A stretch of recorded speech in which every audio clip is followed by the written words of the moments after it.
ये 1944 का एक पुरसकून खुशगवार इतवार की सुबह है। मकाम है बोस्टन। गलियां सुनसान हैं, दूर कलीसियाओं की घंटियों की हल्की सी आवाज फजा में थीर रही है और लोगों के चेहरों पर उम्मीद की रोशनी चमक रही है। इसी हुजूम के बीच चंद अतालवी मर्द खड़े हैं जो कभी दुश्मन फौजी थे मगर अब अमरीकी वर्दियों में मलबूस हैं। वो एक विक्ट्री गार्डन यानी फतेह के बाग की देखभाल करते हैं, मकामी लोगों के साथ हंसी मजाक करते हैं और बिरादरी के खानों में उनके साथ बैठकर खाते हैं। कुछ ही साल पहले यही मर्द टेक्सास में खारदार तारों के पीछे कैद थे। मसूलिनी की नाकाम सहराई मुहिम के बाद गिरफ्तार होने वाले सिपाही, मगर फिर एक ही दस्तखत ने सब कुछ बदल दिया। एक मुआहिद, जंगबंदी, और उनकी पूरी तकदीर एक लम्हे में पलट गई। इसी दौरान समंदर के उस पार यूरोप की बर्फीले मैदानों में दूसरे अतालवी सिपाही एक बिल्कुल मुख्तलिफ अंजाम का सामना कर रहे थे। वो बर्फानी हवा में कांपते, सख्त मशक्कत के कामों पर मजबूर, कम खुराक और तकरीबन बेआरामी में जिंदगी गुजार रहे थे। उनके कैद करने वाले उन्हें नफरत की नजर से देखते, दूसरे कैदी उन पर एतबार नहीं करते और वो जर्मन राइश के पूरे कहर का बोझ उठा रहे थे। चंद साल पहले यही सिपाही बहीर रूम के सूरज तले यूनान के रोशन साहिलों पर तैनात थे, मगर एक बार फिर एक ही कलम की लकीर ने सब कुछ बदल दिया। तारीख में शायद ही किसी फौज ने अपनी तकदीर को इतना मुख्तलिफ होते देखा हो जितना अतालवी फौजियों ने 1943 के बाद देखा। दूसरी आलमी जंग के इब्तदाई वर्षों में इटली महवर ताकतों का वफादार इत्तेहादी था, लेकिन जब मसूलेनी की हुकूमत गिर गई और नई अतालवी इंतजामिया ने इत्तेहादियों के साथ जंग बंदी के मुआहदे पर दस्तखत किए तो एक ही रात में सब कुछ बदल गया।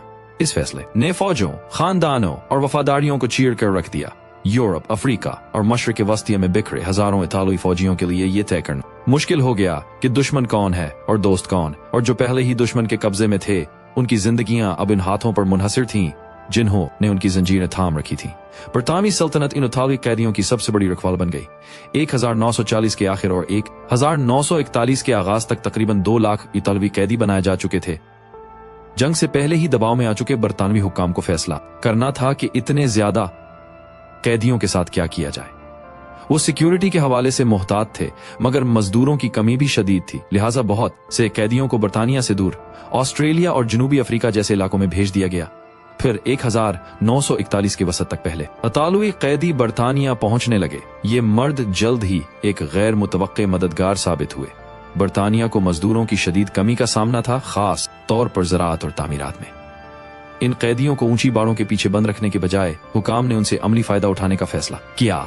कई कैदियों को अलग अलग फार्मों पर भेज दिया गया जहां वो बरतानवी शहरियों के साथ मिलकर काम करते।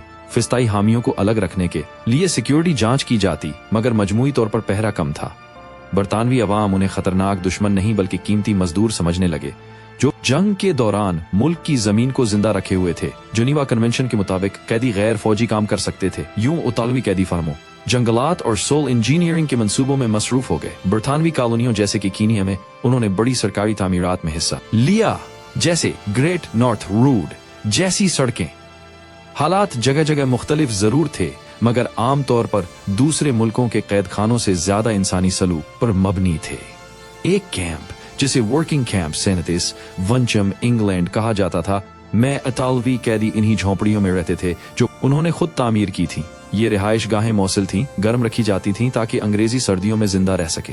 कैंप में साफ पानी, रोशनी, हवा की गुजरगाह और रोजाना 3 वक्त का खाना मौजूद था। कैदियों को उनकी मेहनत का मुआवजा दिया जाता और रोज सिर्फ 8 घंटे काम करना होता। उन्हें किताबें पढ़ने, ड्रामे पेश करने और मौसीकी बजाने की इजाजत थी। खेल आम थे और इतवार के दिन अक्सर इतालवी कैदियों, मुहाफिजों और मकामी देहातियों के दरमियान दोस्ताना फुटबॉल मैच खेले जाते थे। कई कैदी मकामी तकरीबात में भी शरीक होते। जंग के बीच इंसानियत के ये लम्हे नायाब थे मगर कीमती। घर से खत बाकायदगी से पहुंचते थे और हर कैदी को हफ्ते में 1 खत और 1 पोस्ट कार्ड भेजने की इजाजत थी। ये छोटे राब्ते उन्हें याद दिलाते कि खारदार तारों से बाहर भी जिंदगी है। बहुत से कैदियों के लिए बरतानिया में कैद कोई डरावना ख्वाब नहीं बल्कि इज्जत से जीने का एक मौका थी। जब जंग आखिरकार खत्म हुई तो दुनिया भर के महवर फौजियों को एक तबाह हाल वतन लौटना पड़ा। वो वतन जो बरसों की जंग से बर्बाद हो चुका था। अक्सर के घर, खानदान और रोजगार सब खत्म हो चुके थे। कईयों को नई हुनरमंदी सीखनी पड़ी ताकि जिंदगी दोबारा शुरू कर सके, मगर इतालवी कैदियों के लिए वापसी और भी पेचीदा थी। 1943 के मुआहिद जंग बंदी के बाद बरतानिया में मौजूद इतालवी कैदियों की जिंदगियां बदल गईं। इटली के नए रहनुमा मार्शल पेट्रो बादोगलियो ने इत्तेहादियों के साथ हाथ मिला लिया। अचानक इतालवी कैदी अब दुश्मन नहीं बल्कि साथी, लड़ाका, को-बेलिजेरेंट्स कहलाने लगे। अमली तौर पर वो अब भी कैदी थे, मगर एक ऐसी कौम के जो अब उनके साथ लड़ रही थी। जो कैदी इत्तेहादियों के साथ ताआवुन पर आमादा हुए, उन्हें बेहतर सलूक और ज्यादा आजादी मिली। वो शहरियों के साथ काम कर सकते थे, छोटे फासले तक सफर कर सकते थे और निस्बतन खुले कैंपों में रहते थे। जिन्होंने इनकार किया उन्हें सख्त पहरे वाले कैंपों में भेजा गया। इत्तेहादी उन्हें फौरन वापस भेजना नहीं चाहते थे। इतालवी मजदूर जंग के बाद की तामीर के लिए कीमती थे। यूं एक अजीब कानूनी और अखलाकी सूरत हाल पैदा हुई। हजारों इतालवी अब भी कैदी थे, मगर उनका वतन इन्हीं के साथ लड़ रहा था जो उन्हें कैद किए हुए थे। बरतानवी हुकाम ने इस सुरमई इलाके से भरपूर फायदा उठाया। इतालवी मजदूर खेतों, कारखानों, हत्ता कि इत्तेहादी अफवाज की सप्लाई में भी मदद करते दिखाई दिए। तकरीबन 63% इतराल ने बरतानिया में इत्तेहादियों के साथ ताआवुन का फैसला किया। 1945 में जब अमन आया तो उनमें से बेशतर कई साल बरतानवियों के दरमियान गुजार चुके थे। बहुत से कैदियों ने मकामी खानदानों से गहरे ताल्लुकात कायम किए और कुछ ने बरतानवी खवातीन से शादियां भी कर लें। वापसी का अमल सुस्त था। बहुत से कैदी 1947 तक अपने वतन वापस नहीं पहुंचे, मगर कुछ ऐसे भी थे जो वापस उठली गए और फिर दोबारा बरतानिया लौट आए ताकि वहीं अपनी नई जिंदगी शुरू कर सके। अगरचे कैदियों के साथ बर्ताव निस्बतन बेहतर था, लेकिन कशीदगी फिर भी मौजूद थी। कुछ अमरीकी शहरियों को शिकायत थी कि कैदियों के साथ बहुत अच्छा सलूक किया जा रहा है। हालांकि वो हाल ही में दुश्मन फौजी थे। फौज के अंदर भी नाराजगी पाई जाती थी। वो अमरीकी सिपाही जो इटली के मुहाज पर लड़ रहे थे और अपने साथियों को मरते देख रहे थे, उनके लिए ये कबूल करना मुश्किल था कि अब वही इतालवी सिपाही साथी जंगजू यानी को-बेलिजेरेंट्स कहलाए जा रहे हैं। इस वजह से बाज औकात अमरीकी सिपाहियों और इतालवी खिदमतगारों के दरमियान तलखी या झड़पें हो जाती थीं।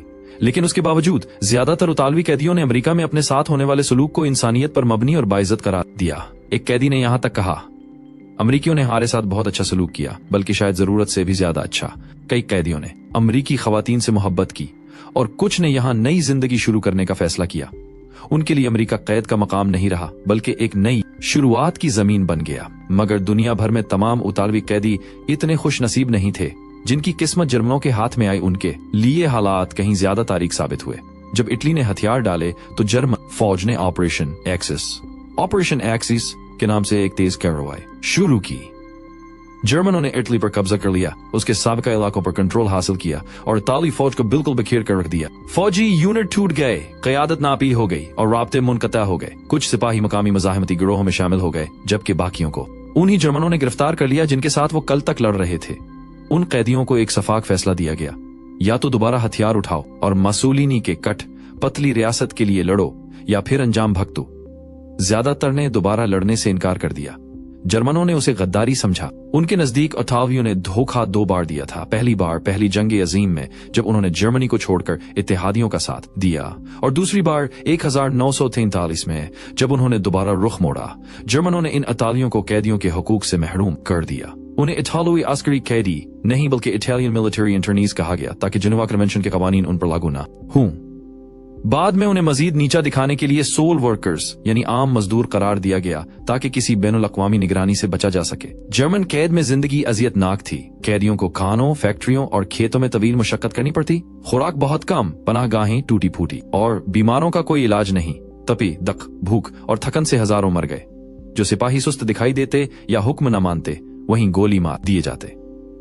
जर्मन कैद में इतालवी कैदियों की अमवात की शरह मगरबी यूरोपीय कैदियों से 4 गुना ज्यादा थी, और जब जर्मनी ने हथियार डाल दिए तब भी उनका दुख खत्म न हुआ। कई इतालवी कैदी फौरन आजाद न हुए। उन्हें फ्रांस, यूगोस्लाविया और सोवियत यूनियन के नए कैंपों में भेज दिया गया। सोवियत यूनियन में तो हालात और भी हौलनाक थे। कुछ इतालवी फौजी मशरकी मुहाज पर लड़ते हुए गिरफ्तार हुए और कुछ को 1945 में उन जर्मन कैंपों से निकाला गया जो सोवियत फौज ने आजाद कराए थे। उन्हें रूस के अंदर दूर दराज इलाकों के मजदूरी कैंपों में भेज दिया गया। अंदाजन 65,000 इतालवी कैदी सोवियत कैद में गए, जिनमें से सिर्फ 20,000 वापस लौटे। वजूहात कई थीं। भूख, बीमारी, यखबस्ता मौसम और ना खत्म होने वाली मुशक्कत। सोवियत कैंपों में इतालवी कैदियों की अमवात की शरह 60% तक पहुंच गई, जो जर्मनी और रोमानियाई कैदियों से कहीं ज्यादा थी। उनमें से बहुत से वो सिपाही थे जो स्टालिनग्राड की हौलनाक पसपाई से जिंदा लौटे थे। वो सैकड़ों किलोमीटर बर्फ में -30 डिग्री दर्जा हरारत में मार्च करते रहे। कमजोर, भूखे और सर्दी से निढाल हजारों रास्ते में गिर पड़े और कभी दोबारा ना उठ सके। जो जिंदा बच गए वो जब सोवियत कैंपों तक पहुंचे तो वहां भी राहत न मिली। बेतहाशा भेड़, फटे कपड़े और पानी में डूबी दाल जैसी पतली सोप उनकी रोजमर्रा खुराक थी। कुछ कैदियों ने निस्बतन बेहतर हालात की उम्मीद में सोवियत तालीमी प्रोग्रामों में शिरकत की। कुछ रूसी सिपाहियों या शहरियों ने इंसानियत दिखाई, खाना बांटा या बीमारों की मदद की, मगर ये वाकयात कम ही थे। जंग के बाद वापसी का अमल बहुत सुस्त रहा। सोवियत हुकूमत ने अगस्त 1945 में कुछ कैदियों को वापस भेजना शुरू किया, मगर यह सिलसिला 1 साल से ज्यादा चलता रहा। इटली में हजारों खानदान अपने प्यारों की खबर को तरसते रहे। उनका अंजाम एक देरीना राज बन गया। इधर इटली के अंदर खुद एक खाना जंगी छिड़ गई। मुल्क 2 हिस्सों में बट गया। शुमाल में मसूलिनी की आखिरी हुकूमत और जनूब में इत्तेहादियों का कब्जा। साबिका फाशिस्ट अब खुद कैद हो गए थे, जिन्हें नई हुकूमत के हामी इतालवी फौजियों ने पकड़ रखा था। फाशिज्म के जवाल के बाद मुल्क अफराफरी, इंतकाम और सियासी अखाड़ पछाड़ में डूब गया। कुछ फाशिस्ट अफसरान और हुकूमती एहलकार सजाओं से बच निकले। नई हुकूमत कमजोर थी और मुल्क को मुस्तहकम करने के लिए उसने सख्त कार्रवाइयों से गुरेज किया। कुछ लोग जिन पर स्लोवेनिया जैसे इलाकों में जंगी जराइम के इल्जामात थे, वो दोबारा अहदों पर वापस आ गए, मगर दूसरों को अवामी गुस्से का सामना करना पड़ा, खासतौर पर इनकलाबी ग्रोहों के हाथों। जंग के इख्तिताम तक शुमाली इटली में अवामी इंतकाम आम हो चुका था। मसूलिनी की मौत के बाद जज्बात भड़क उठे। पार्टिजानों ने फाशिस्ट रहनुमाओं और उनके साथियों को ढूंढ ढूंढ कर कत्ल किया। बाज शहरों में अवामी अदालतें कायम की गईं, जहां बगैर किसी बाज़ाब्ता मुकदमे के सजाए मौत दी जाती। रूम, मिलान और दूसरे शहरों में कैद खानों में बगावतें और इज्तिमाई हलाकतें आम थीं। जंग के बाद इटली के कैद खानों की हालत भयानक थी। तंग व तारीक सेल, कम खुराक, गंदगी और बदउनवानी हर तरफ फैली थी। आले फाशिस्ट रहनुमा रिश्वत देकर छूट जाते या मुल्क से फरार हो जाते, जबकि छोटे दर्जे के सिपाही और अफसर सड़ते रहते। 1946 तक ये तशद्दुद धीरे धीरे खत्म हुआ। अवामी वोट से बादशाहत का खात्मा कर दिया गया और इटली एक जमहूरिया बन गया। नई हुकूमत ने जख्मों पर मरहम रखने के लिए एक आम माफी जनरल एमनेस्टी का ऐलान किया, जिसमें ज्यादातर साबिक फाशिस्ट और उनके हामियों को माफ कर दिया गया। इस फैसले ने कौम को एक करने में मदद दी, मगर साथ ही बहुत से मुजरिम भी बच निकले। अगले बरसों में इटली के कैदियों की दास्तान एक सियासी अलामत बन गई, जो नाजियों के हाथों मरे। उन्हें इतालवी मजलूमियत का निशान बना दिया गया। जो सोवियत कैद में रहे, उन्हें सर्द जंग के दौरान कम्युनिज्म के जुल्म की अलामत के तौर पर पेश किया गया, मगर जिन्हें मगरिब में बेहतर सलूक मिला, उनकी कहानियों पर खामोशी छा गई। वो नई कौमी बयानिए में फुट नहीं बैठते थे। दहाइयों बाद भी बहुत से जिंदा बचने वाले अपनी यादों के कैदी रहे। जो रूस की बर्फानी मार्चों या जर्मन कैंपों से लौटे, वो उम्र भर इन जख्मों के साथ जीते रहे। खानदान बढ़ गए, कुछ ने इत्तेहादियों के साथ, कुछ ने फाशिस्टों के साथ लड़ाई लड़ी थी। वापसी पर इन सिपाहियों के लिए न नौकरियां थीं, न इज्जत, न सेहत। कुछ ने हिजरत कर ली, कुछ वहीं बस गए जहां वो कैद रहे थे, शादियां की और नई जिंदगियां शुरू की। उसी दौरान दुनिया के किसी और कोने में एक जर्मन कैदी अमेरिका के जनूबी हिस्से के खेतों में तपती धूप में बेलचा पकड़े जमीन खोद रहा है। 1 साल से वो यही काम कर रहा है। दिन में खेतों में मजदूरी, रात को अमरीकी फिल्में देखना और दिल में घर वापसी का ख्वाब। अमरीकी उसे सख्त मेहनत कराते हैं, मगर खाना अच्छा देते हैं, शायद मकामी मजदूरों से भी बेहतर सलूक। वो सोचता है शायद जंग खत्म होने के बाद मैं खुद भी किसान बन जाऊं, लेकिन दूसरी तरफ बर्फ से ढक के सोवियत यूनियन में एक और जर्मन कैदी जमीन खोद रहा है। उसके हाथ जमे हुए हैं, सांस बर्फ के बादल की तरह उड़ती है और इर्द गिर्द मुर्दा जिस्म पड़े हैं। सोवियत सिपाही खुद भी भूख और सर्दी से लड़ रहे हैं, मगर अपने कैदियों को मशक्कत से नहीं रोकते। वो जर्मन कैदी, जिसका जिस्म अब हड्डियों का ढांचा बन चुका है, अपने बेलचे को जमीन में धंसाता है और सोचता है शायद ये गढ़ा उसी का कब्र बन जाए। मई 1945 में जब यूरोप में फतह का ऐलान हुआ, तोपों की घुन-गर्ज खामोश हो गई, मगर करोड़ों जर्मन सिपाहियों के लिए जंग अभी खत्म नहीं हुई थी। पूरे बुराइज़म में इत्तेहादी ताकतों ने तकरीबन 1,10,11,000,000 जर्मन कैदी अपने कब्जे में रखे हुए थे। उनमें से 8 मिलियन मगरबी इत्तेहादियों अमेरिका, बर्तानिया और फ्रांस के पास थे, जबकि 3 मिलियन सोवियत यूनियन के हाथों में। यूरोप नाजी जुल्म से आजाद तो हो चुका था, मगर इस जीत के साथ एक संगीन सवाल भी खड़ा हो गया। जंग अजीम दोम के बाद 11 मिलियन महवरी एक्सिस फौजियों का क्या बनेगा? ये सवाल इत्तेहादी ताकतों एलाइज के दरमियान इख्तलाफ का बायस बन गया। मगरबी ममालिक जनीवा कन्वेंशन पर दस्तखत कर चुके थे, जिसके मुताबिक जंग खत्म होने के बाद कैदियों को रहा किया जाना लाजमी था, लेकिन सोवियत यूनियन ने कभी इस मुआहदे पर दस्तखत नहीं किए थे। यही एक फर्क एक जर्मन सिपाही की किस्मत का फैसला करता था कि उसे किसने कैद किया है। और कल्ली जंग, टोटल वॉर के इस इंतशार ज़दा माहौल में बैनुल अक़वामी कानून की अहमियत बदले और बका के एहसास के सामने बहुत कम रह गई थी। इस बाब में हम देखेंगे कि 1945 के बाद इन जर्मन फौजियों के मुख्तलिफ मुकद्दर किया थे, जबरी मशक्कत के कैंपों और भूख से लेकर बिलाखिर रिहाई तक, और ये भी कि नाजी जंगी मुजरिमीन का अंजाम तारीख के कटहरे में कैसे हुआ। फरवरी 1945 में जब जंग अपने इख्तिताम की जानिब बढ़ रही थी, इत्तेहादी रहनुमा Franklin D Roosevelt, Winston Churchill और जोसेफ स्टालिन क्रीमिया के शहर याल्टा में जमा हुए। इस मुलाकात का मकसद शिकस्त खुर्दा जर्मनी के मुस्तकबिल का फैसला करना था। तीनों ने एक असूल पर इत्तफाक किया, जर्मनी को दोबारा दुनिया के अमन के लिए खतरा नहीं बनने दिया जाएगा। इस मकसद के तहत जर्मनी को कब्जे के मुख्तलिफ इलाकों में तकसीम किया गया, तावान की मंसूबाबंदी की गई और ये तय पाया कि जर्मन अवाम खुद अपनी तबाहशुदा सरजमीन की तामीर नौ में हिस्सा लेंगे। इसका मतलब यह था कि अमली तौर पर जर्मन कैदियों को जबरी मजदूरी पर लगाया जाएगा। स्टालिन ने इस मुतालबे पर जोर दिया और अगरचे रूज़वेल्ट और चर्चिल ने झिझक दिखाई, आखिरकार उन्होंने इसे एक सख्त मगर जरूरी हकीकत के तौर पर कबूल कर लिया। जंग के दौरान जर्मन सिपाहियों को 20 से ज्यादा ममालिक में कैद किया गया था, यहां तक कि अमेरिका तक। अमेरिका में उनमें से कई कैदियों को दीही इलाकों में भेजा गया जहां वो खेतों या कारखानों में काम करते थे। इन मजदूरों की जगह जो महाज पर जा चुके थे। अमेरिका के जनूबी हिस्सों में जर्मन कैदियों का मंजर आम था। कुछ ने मकामी अमरीकियों से दोस्ती कर ली, हत्ता के फारिग वक्त में हॉलीवुड की फिल्में भी देखते थे। मजमूई तौर पर अमरीकी तहवील में मौजूद जर्मन कैदियों के साथ निस्बतन बेहतर सलूक किया गया। सरकारी रिकॉर्ड के मुताबिक सैकड़ों हजारों कैदियों में से सिर्फ तकरीबन 500 की मौत हुई, जो जंगी कैद के लिहाज से निहायत कम शरह थी। यूरोप में मगर हालात बहुत मुख्तलिफ थे। अमरीकी जेर इंतजाम कैंपों में हजारों की मौत रिकॉर्ड की गई, जबकि कुछ जर्मन जराये का दावा है कि अमरीकी तहवील में 40,000 तक कैदी मारे गए। हकीकत शायद इन दोनों के दरमियान है, क्योंकि इब्तदाई रिहाइयों और गैर दुरुस्त रिकॉर्ड्स ने गिनती को मुबहम कर दिया। बरतानवी सल्तनत ने जंग के इख्तिताम तक तकरीबन 25 लाख जर्मन कैदियों को संभाला। बरतानिया में हालात मुख्तलिफ थे, कहीं खुले मैदानों में खैमों के कैंप, तो कहीं पुराने महलों को कैदखानों में बदला गया। बहुत से जर्मन कैदियों ने बरतानवी अवाम से खुशगवार ताल्लुकात कायम किए, जो कभी कभार उन्हें खाना या सिगरेट देते थे। मजदूरी करने वाले कैदियों को रोजाना 2 शिलिंग मिलते थे, जो उस वक्त के लिहाज से मुनासिब उजरत थी। बरतानवी रिकॉर्ड के मुताबिक 1204 जर्मन कैदी बरतानिया की तहवील में मरे। ताहम मगरिब में भी सब कुछ इंसानी हमदर्दी के मुताबिक नहीं था।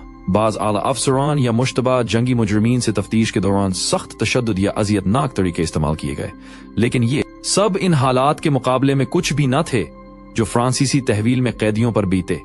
जब फ्रांस आजाद हुआ तो इंतकाम का जज्बा शिद्दत इख्तियार कर गया। फ्रांसीसियों के कब्जे में आने वाले जर्मन कैदी या वो जो अमरीकियों ने फ्रांस के हवाले किए, मगरबी यूरोप के बदतरीन हालात से दो चार हुए।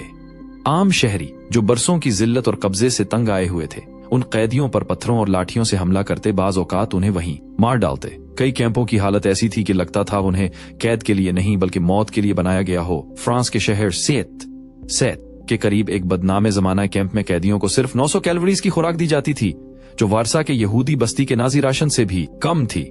वहां रोजाना औसतन 12 कैदी भूख या बीमारी से मर जाते थे। 1945 की गर्मियों तक रेड क्रॉस ने इंतबाह दिया कि तकरीबन 2 लाख जर्मन कैदी फ्रांसीसी तहवील में भूख से मरने के करीब हैं। अमेरिका ने बिलाखिर फ्रांस को मजीद कैदी देने से इनकार कर दिया और मुतालबा किया कि फ्रांस जिनेवा कन्वेंशन की पाबंदी करे, मगर अमली तौर पर इन एहतजाजों का कोई असर न हुआ। कानूनी तौर पर जंग के इख्तिताम पर कैदियों को वापस भेज दिया जाना चाहिए था, लेकिन जंग ज़दा यूरोप में ऐसा न हुआ। उसके बजाय कैदियों को तावाने जंग के तौर पर इस्तेमाल किया गया। अमेरिका और बरतानिया ने तकरीबन 10 लाख जर्मन कैदी फ्रांस के हवाले किए ताकि वो तबाहशुदा मुल्क की तामीर नौ में मदद करें। हजारों मजीद कैदी बेल्जियम, नेदरलैंड्स और लक्समबर्ग भेजे गए। ये लोग सड़कें बनाने, पत्थरखानों में खोदने और बमबारी से बच जाने वाले इलाकों की सफाई पर मामूर किए गए। फ्रांस और नेदरलैंड्स में कई कैदियों को बारूदी सुरंगें साफ करने पर मजबूर किया गया। एक इंतहाई खतरनाक काम जिसमें हर माह तकरीबन 2000 कैदी मारे या माजूर हो जाते थे। ये वाज़े तौर पर जिनेवा कन्वेंशन की खिलाफ वर्जी थी, लेकिन इत्तेहादियों ने एक कानूनी चाल निकाल ली। चूंकि अब जर्मन हुकूमत मौजूद नहीं थी, इसलिए ये लोग अब जंगी कैदी नहीं बल्कि आम मजदूर समझे जाएंगे, यानी उन्हें कानूनी तहफ़्फ़ुज़ हासिल नहीं रहा। दूसरी तरफ मशरिक में सोवियत यूनियन के अपने मंसूबे थे और वो कहीं ज्यादा सख्त थे। रेड आर्मी ने जर्मन हमले में नाकाबिले बयान जानी नुकसान उठाया था और अब सोवियत क़यादत ने फैसला कर लिया था कि जर्मनों को का खमियाजा भुगतना होगा। 1944 ही से सोवियत हुक्काम ने जर्मन कैदियों को जबरी मजदूरी के लिए इस्तेमाल करने के मंसूबे बना लिए थे। बरतानिया में सोवियत सफीर एवन माइस्की ने तजवीज दी कि जर्मनी के गिरफ्तार फौजियों को 10 साल के लिए सोवियत यूनियन को तावाने जंग के तौर पर दे दिया जाए। स्टालिन ने फौरन मंजूरी दे दी। जब जर्मनी ने हथियार डाले तो ये मंसूबा पहले ही नाफिज हो चुका था। जर्मन कैदियों के साथ उन नस्ली जर्मनों को भी गिरफ्तार किया गया जो सोवियत जेर कब्जा इलाकों में रहते थे। उन्हें मुख्तलिफ मजदूर बटालियनों में तकसीम किया गया, जिनमें हर एक में 3 से 5 हजार आदमी शामिल थे। वो कानों, कारखानों और तमीराती मकामात पर काम करते। सोवियत यूनियन की तबाहशुदा मईशत को दोबारा खड़ा करने के लिए तकरीबन 30 लाख जर्मन कैदी सोवियत यूनियन में जबरी मजदूर बनाए गए। उनमें से तकरीबन 1/3 कभी वापस नहीं लौटे। ये समझना जरूरी है कि इनमें से ज्यादातर अमवात जानबूझकर नहीं की गई। मशरकी मुहाज एक मुकम्मल तबाही की जंग थी, जहां न रहम दिया गया न उम्मीद बाकी रही। ज्यादातर कैदी सोवियत कैंपों तक पहुंचने से पहले ही भूखे, बीमार या जख्मी हो चुके थे। खुद सोवियत यूनियन कहत और तबाही का शिकार था, इसलिए उनके पास भी उन कैदियों को जिंदा रखने के वसाइल कम थे। जो काम के काबिल न रहते उन्हें अक्सर रहा कर दिया जाता, लेकिन जिंदा बचने की उम्मीद बहुत कम होती। जंग के बाद के पहले 2 साल हालात निहायत भयानक रहे। नाकिस फसलें, करप्शन और सख्त सर्दी ने सूरत हाल बदतर बना दी। मगर वक्त के साथ सोवियत हक्काम को एहसास हुआ कि जर्मन मजदूर न सिर्फ ज्यादा खर्च उठाते हैं बल्कि उनकी पैदावार भी महदूद है। जर्मन मजदूरी सोवियत मईशत में सिर्फ 5% हिस्सा डाल रही थी, जो स्टालिन के ख्वाब से बहुत कम था। 1947 तक मास्को ने रवैया बदलना शुरू किया। इत्तेहादी ताकतों के वज़राए खारजा ने तय किया कि तमाम जर्मन कैदियों को 1948 तक वापस भेज दिया जाए, लेकिन हकीकत में ये अमल कई सालों तक खींचता रहा। आखिरी बड़ी वापसी 1950 में हुई और कुछ जंगी मुजरिम 1956 तक कैद रहे। आखिरकार सोवियत तहवील में रहने वाले ज्यादातर जर्मन सिपाहियों ने सालों की अजियतनाक मशक्कत बर्दाश्त की, मगर बिल आखिर उनमें से बेशतर घर लूटने में कामयाब हो गए, माइस्की के 10 साला मंसूबे से कहीं पहले। लेकिन हर जर्मन सिपाही गिरफ्तार नहीं हुआ था। कुछ ने फौज से फरार इख्तियार किया, कुछ को बर्खास्त कर दिया गया और बहुत से ऐसे थे जो जंग खत्म होने के वक्त महाज से बहुत दूर थे। उन मुर्दों के लिए एक नया इम्तिहान उस शिकस्त खुर्दा और तकसीम शुदा जर्मनी में इंतजार कर रहा था। इत्तेहादी ताकतें हर तरह की अस्करियत पसंदी को जड़ से खत्म करने के लिए पुरेज़म थीं। साबिक फौजियों की तंजीमें, नीम फौजी गिरोह और अस्करी क्लब मुकम्मल तौर पर ममनूक करार दिए गए। वापसी पर सिपाही जिन्हें उनकी वर्दियां और शनाख्त छीन ली गई थी, एक ऐसे मुल्क में वापस आए जो खंडहर बन चुका था, जहां उनकी साबिका खिदमात को शक की नजर से देखा जा रहा था। इत्तेहादियों के नाज़िफिकेशन प्रोग्राम के तहत साबिक फौजियों को हुक्म दिया गया कि वो खुसूसी अदालतों के सामने पेश हों जो उनके जंगी रवैये का जायजा लेंगी। इब्तिदा में ये अदालतें इत्तेहादी ताकतों के जेर इंतजाम थी, मगर 1946 में उनका कंट्रोल जर्मन हुकूमत को मुंतकिल कर दिया गया। हर मुल्जिम को 5 ज़मरों में तकसीम किया जाता था। बड़ा मुजरिम, कम दर्जे का मुजरिम, पैरोकार या बुरी ज़िम्मा। ज्यादातर आम वेयरमाख्त सिपाहियों को कम दर्जे का मुजरिम करार दिया गया और उन्हें 3 साल की प्रोबेशन पर रखा गया। इस दौरान वो कोई सरकारी ओहदा या कारोबार नहीं कर सकते थे। मगर जब मुकदमात की तादाद लाखों में जा पहुंची तो ये निजाम अपने ही बोझ तले दबने लगा। इस्तिस्ने दिए जाने लगे माजूर साबिक सिपाहियों, गरीब मर्दों और 1919 के बाद पैदा होने वालों को अक्सर मुकम्मल तौर पर माफ कर दिया गया। अगरचे इन रियायतों ने अमल को तेज कर दिया, मगर इसके नतीजे में कई हकीकी नाजी हामी बगैर पकड़े बच निकले। 1950 की दहाई के आगाज तक डीनाज़िफिकेशन खामोशी से खत्म कर दी गई, क्योंकि उसे गैर मुअस्सिर और सियासी तौर पर नुकसानदेह समझा जाने लगा। बहुत से जर्मनों के लिए हिटलर और उसके चंद करीबी साथियों पर तमाम इल्जाम डाल देना आसान था, बजाय इसके कि वो अपनी जाती जिम्मेदारी का सामना करते। सितम ज़रीफी यह है कि चंद ही बरसों में बहुत से साबिक वेहरमाख्त सिपाही दोबारा वर्दी में नजर आए। मशरिक और मगरिब के दरमियान कशीदगी बढ़ने के साथ 1955 में कायम होने वाली नई जर्मन फौज बुंदसवेयर ने इन्हीं साबिक फौजियों को भर्ती किया ताकि नेटो के तहत जर्मनी की फौज दोबारा तामीर की जा सके। कुछ तो वही हथियार इस्तेमाल कर रहे थे जो उन्होंने कभी इत्तेहादियों के खिलाफ उठाए थे। नॉर्मबर्ग मुकदमात दुनिया की तरफ से नाजी मुजरिमों को इंसाफ के कटहरे में लाने की कोशिश थे। फौजी अफसरान, सरकारी वज़रा और हिरासती कैंपों के मुहाफ़िज़ों पर इंसानियत के खिलाफ जराइम का इल्जाम लगाया गया। सबूत नाकाबिल तरदीद थे। डायरियां, दस्तावेज़ात, तस्वीर और गवाहों के बयानात सब ने जाहिर किया कि जर्मन फौज किस हद तक नाजी हुकूमत के मज़ालिम में शरीक थी। आला अहदीदार जैसे योआखिम वॉन रिबेनट्रॉप और विल्हेम कैडल को सजाए मौत दी गई। दीगर कई को तवील कैद की सजाएं मिली, जबकि हर्मन गोरिंग ने फांसी से पहले खुदकुशी कर ली। हत्ता कि चंद खवातीन जैसे अर्मा ग्रेस जो फॉशूट्स की भेड़ियां कहलाती थी को भी उनकी सफाकियत के सबब सजाए मौत दी गई। हालांकि उस दौर में औरतों को फांसी देना बहुत नायाब था। उन जंगी मुजरिमों का सबसे आम दिफा खौफनाक हद तक यकसां था। हम तो सिर्फ अहकामात की पैरवी कर रहे थे। कई लोगों ने झूठे दस्तावेजात तैयार किए ताकि साबित कर सकें कि उनके पास कोई दूसरा रास्ता नहीं था। उनके खानदान जो माजी को भूल जाना चाहते थे उनका दिफा करते रहे और इस तरह इनकार की एक दास्तान जर्मन मुआशरे में गहराई तक सरायत कर गई। 1949 में जब वफाकी जमहूरी जर्मनी कायम हुई तो मुल्क के पहले चांसलर कॉनराड एडेनावर ने कौम की तामीर नौ और इज्जत नफ्स बहाल करने की कोशिश की। 1950 में उन्होंने जंगी मुजरिमों के लिए आम माफी का ऐलान किया, ये दलील देते हुए कि मगरबी इत्तेहादियों के साथ जर्मनी के नए ताल्लुकात माजी की सजाओं से ज्यादा अहम है। एक मुशावरती बोर्ड ने 105 कैदियों के मुकदमात का जायजा लिया, जिनमें से 84 की सजाएं कम कर दी गईं या मुकम्मल तौर पर मनसूख कर दी गईं। ये नरमी एक नए मगर खतरनाक तस्वुर को जन्म देने का बायस बनी। साफ वेहरमाख्त क्लीन वेरमाख्त का नजरिया, यानी ये ख्याल कि आम जर्मन फौज नेक नियति से लड़ी और नाजी जराइम से इसका कोई ताल्लुक नहीं था, ये अफसाना दहाइयों तक जिंदा रहा, जिसने नस्लों को ये यकीन दिलाया कि उनके बाप दादा उन मजालिम में शरीक नहीं थे। सिर्फ बाद में मुअर्रिखीन ने इस गलत फहमी को तोड़ना शुरू किया। जंग तारीख की तरह कभी साफ और सादा नहीं होती। जर्मन कैदियों ने तवक्को की थी कि उनके साथ जिनीवा कन्वेंशन के मुताबिक सलूक किया जाएगा और अक्सर ऐसा हुआ भी, मगर जंग के बाद के यूरोप की सफाक हकीकतों ने इंसाफ, इंतकाम और बका की हदों को धुंधला दिया। इत्तेहादियों की तरफ से जर्मन मजदूरों का जबरी इस्तेमाल नाजी मजालिम को माफ नहीं करता और नाजियों के जराइम अमन के नाम पर होने वाली ज्यादतियों को दुरुस्त नहीं ठहरा सकते। दूसरी जंग अजीम के बाद महवर एक्सिस मुमालिक के सिपाहियों के साथ जो कुछ हुआ वो नेकी या बदी की सादा कहानी नहीं, बल्कि एक तवील धुंधला सा खाका है जहां इंसानियत और अखलाक दोनों मिटने के करीब पहुंच जाते हैं। उन्हीं सायेदार हकीकतों में तारीख के सबसे अहम सबक पोशीदा हैं। जब दूसरी जंग अजीम खत्म हुई तो मगरबी इत्तेहादियों के पास जापानी जंगी कैदियों को ज्यादा अरसा रखने की कोई ख्वाहिश नहीं थी।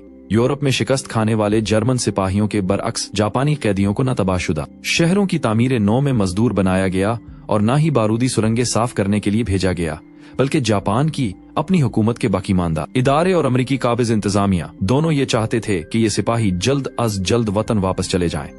दिसंबर 1945 में वापसी का अमल शुरू हुआ।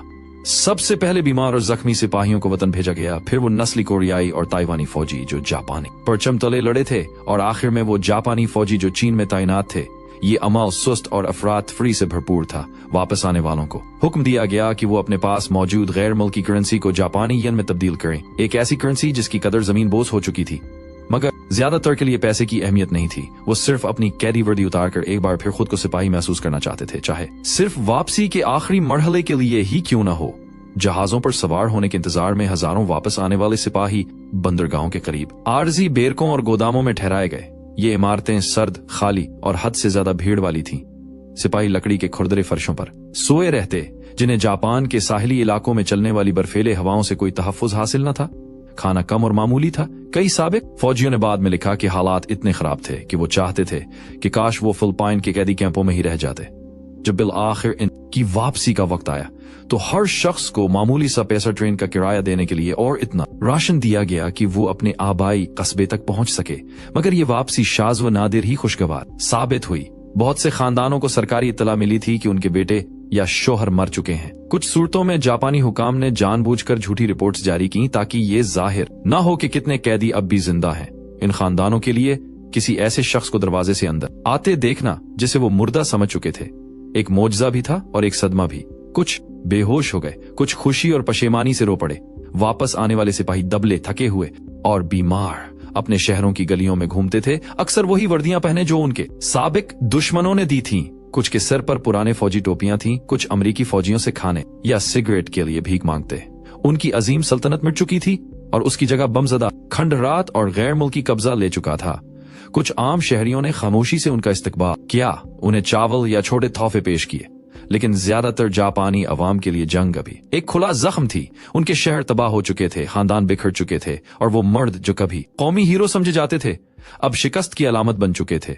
जैसा कि एक नौजवान तलब आलम टोरू थकाया ने याद किया, जब सिपाही गए थे सब ने खुशी मनाई थी, जब वो वापस आए कोई कुछ न बोला, लोग उनकी तरफ ठंडी निगाहों से देखते थे।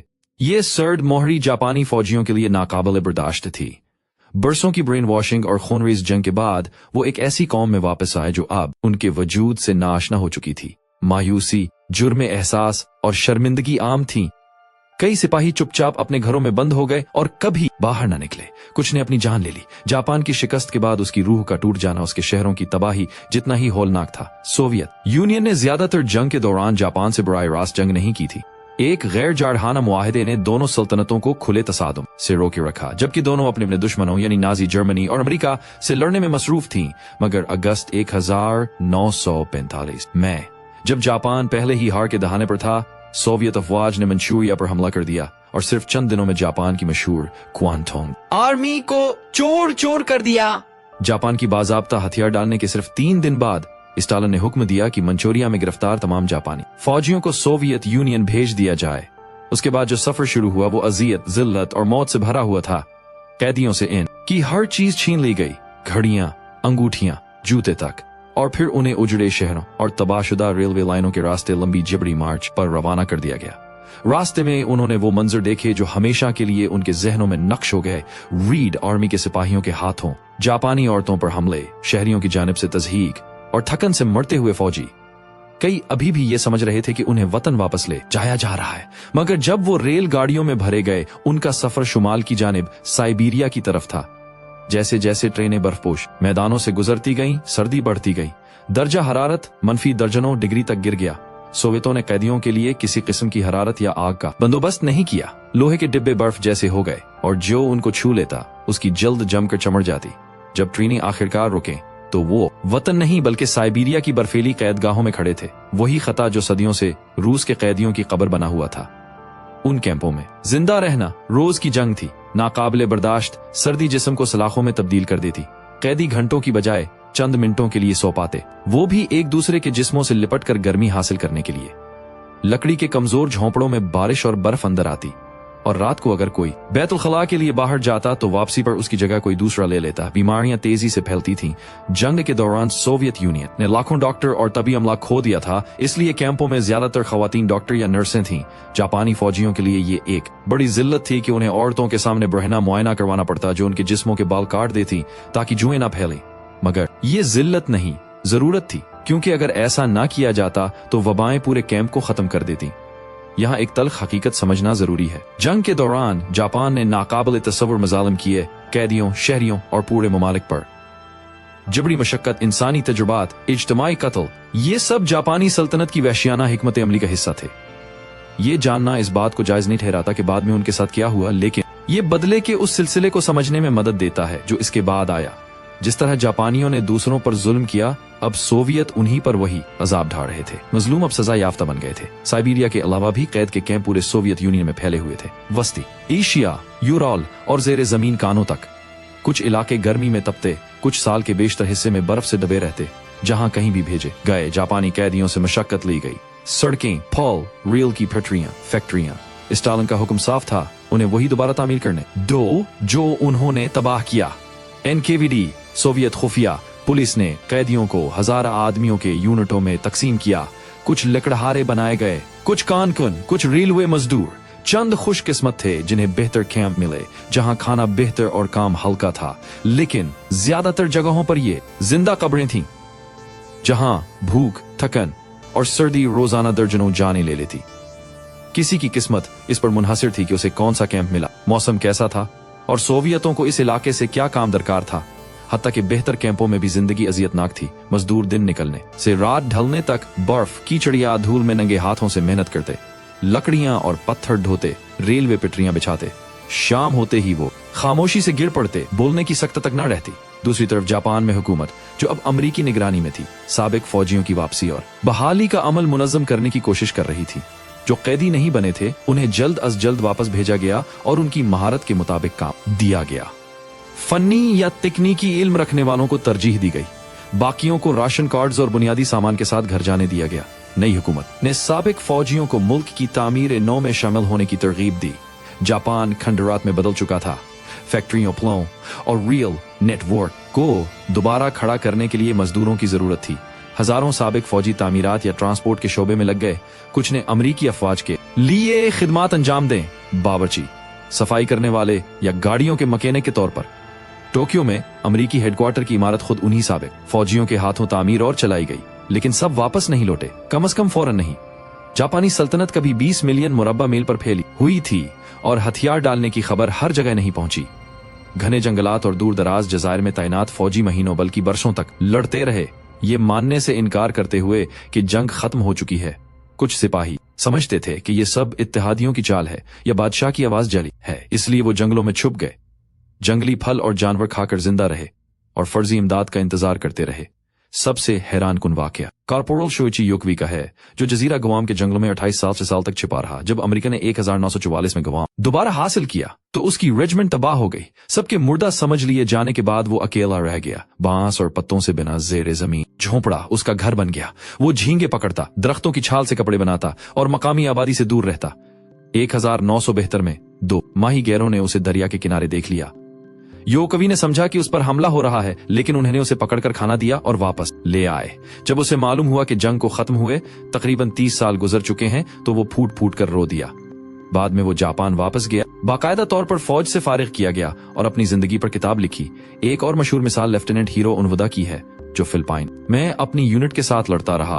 वो तकरीबन 30 बरस तक गोरिल्ला जंग करता रहा, उस यकीन के साथ कि जापान ने कभी हथियार नहीं डाले। 1974 में इसके साबिक कमांडर को जाती तौर पर जजीरे पर आना पड़ा और हुक्म देना पड़ा कि वो हथियार डाल दे। तब जाकर उनवुदा ने अपनी तलवार हवाले की। ये गुमशुदा सिपाही जापान में अलामत बन गए, एक ऐसे अहद की वफादारी और पागलपन की यादगार जो कब का खत्म हो चुका था। लेकिन जब कुछ जंगलों में भटके रहे तो दूसरों पर अदालतों में मुकदमे चले। नाजी जर्मनी की तरह जापानी सल्तनत ने भी ऐसे जराइम किए थे जिनका हिसाब देना लाजिम था। पूरे एशिया में इत्तेहादी ताकतों ने जगी मुजरिमों के लिए अदालतें कायम की। हांगकांग, सिंगापुर, बर्मा और इंडोनेशिया में कैद खाने बनाए गए, लेकिन इंसाफ का ये अमल सुस्त और पेचीदा था। जापानी कैदियों की मालूमाती ब्यूरो, जो मददगार होनी चाहिए थी, उल्टा रुकावट बन गई। जापानी हुक्काम के हुक्म पर वो इत्तेहादियों से शवायद छुपाते, फाइलें तभी देते जब जबरदस्ती ली जाती। जुबान की रुकावट भी एक बड़ा मसला थी। जापानी हुकूमत में बहुत कम लोग अंग्रेजी जानते थे, इसलिए अमरीकी और बरतानवी तफ्तीशकारों के साथ राब्ता मुश्किल हो गया। इससे मुकदमात में महीनों की ताखीर हुई। आखिरकार इत्तेहादियों ने पोलिस्टीम डिक्लेरेशन के जरिए जापान की सरेंडर की शराइत तय की। इसमें वाजे किया गया कि जो रहनुमा कौम को धोखे में ले गए उन्हें हटाना और सजा देना होगा। इस मकसद के लिए टोक्यो ट्रायल्स कायम किए गए, जिन्हें रस्मी तौर पर international military tribunal for the far east कहा जाता है। 1946 में जापान 28 कुवैती दीनारें आला रहनुमाओं बशमूल साबिक वजीर आजम और फौजी सरबराह हिदी की टोजो पर जंगी जराइम के इल्जामात आयद किए गए। उनके खिलाफ मुकदमात में चीन पर हमले से लेकर जनूब मशरकी एशिया और बहरुल काहिल में मजालिम तक सब कुछ शामिल था।